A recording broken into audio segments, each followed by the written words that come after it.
মেয়ে এসেছে প্রায় 10-12 দিন হয়ে গেল। কাল মেয়ে হঠাৎই বলছে, মা রোজ দিন তুমি আর এই মাছ মাংস করো না তো, এগুলো খেতে আমার আর ভালো লাগছে, একটু নিরামিষ কিছু করো না। নিরামিষ কী খাবি বল? ও তো শুক্তো খেতে খুবই ভালোবাসে, বলে তুমি একটু শুক্তো বানাও না। অনেক দিন শুক্তো খাই না।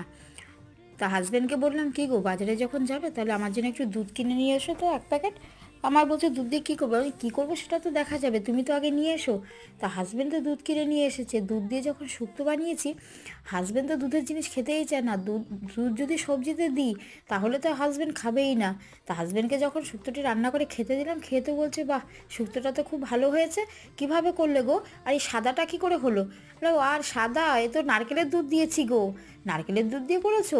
হ্যাঁ গো, নারকেলের দুধ দিয়েছি। খেতে কেমন হয়েছে? বাহ, খেতে তো খুব সুন্দর হয়েছে, একদম অনুষ্ঠান বাড়ির মতো শুক্তো হয়েছে। আর মেয়ে তো খেয়ে বলছে, মা একদম ফাটাফাটি, দারুণ শুক্তো রান্না করেছো তুমি।